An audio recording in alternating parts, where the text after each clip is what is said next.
ఎమ్మెల్యేలను గెలిపించండి. కనీసం లేదంటే కేజ్రీవాల్కి 32 ఇచ్చినట్టు ఆ 32 ఇవ్వండి 175లో. ముద్రగడ పద్మనాభం రా అన్న, పవన్తో కలుస్తానన్నాడు. అప్పుడే చెప్పాను, ఇంటికి వెళ్ళాను. ఇప్పుడు కనుక సత్యం చెప్తున్నాను,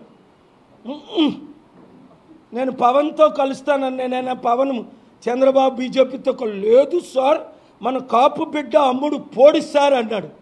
ఆయనేమో పవనేమో ఎవరికి అమ్ముడు పోయారో మీకు తెలుసు, ముద్రగాడేమో ఎవరికి అమ్మారు. ఇలా కాపు నాయకులు, ఇలా వీరులు శూరులు. ఒకడే ఒక వీరుడు, ఒకడే ఒక శూరుడు, ఒకడే ఒక రియల్ ప్రపంచ హీరో. మీకు హీరో కావాలా, యాక్టర్స్ కావాలా? ప్రపంచాన్ని ఒడికించినోడు కావాలా? 5 లక్షల కోట్లు దానం చేసినోడు కావాలా? కన్నీరు తుడిచేవాడు కావాలా? 700 కంపెనీలు తెచ్చినోడు కావాలా? విశాఖపట్నాన్ని బెస్ట్ సిటీ ఆఫ్ ద వరల్డ్గా చేసినోడు కావాలా? లేదా ఆ 2 కుల, ఆ 2 కుటుంబ పాలన కావాలి? ఇక్కడ భరత్ను పెడుతున్నారు ఆ టీడీపీ వాళ్ళు. వాళ్ళ తాత ఎంపీ కదండి.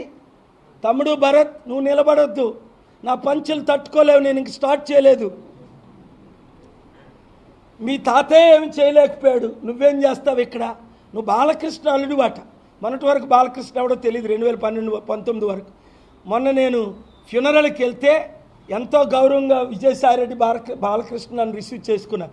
మీ మీద నెగిటివ్ చెప్పను, కానీ నాకు ఈ ఒక్క అవకాశం ఇచ్చేసాయి తమ్ముడు. నీకు రాజ్యసభ కావాలంటే అమిత్ షాతో చెప్పి నీకు ఇప్పిస్తా, 13 పార్టీలతో చెప్పి. నాకు వ్యతిరేకంగా నువ్వు పోటీ చేయొద్దు భరత్ తమ్ముడు. జేడీ లక్ష్మీనారాయణ మాదిరిగా తీసుకో, మంచి రిటైర్డ్ ఐపీఎస్ ఆఫీసర్ గారిని మాదిరిగా తీసుకో.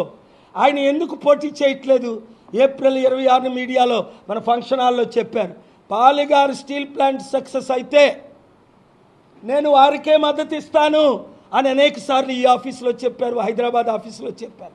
పార్టీలోకి రమ్మన్నాను, మరి ఎందుకో రాలే. అయినప్పటికీ మేము మిత్రులమే. ఆయన నాకు మద్దతు ఇస్తే నేను ఆయనకి మద్దతు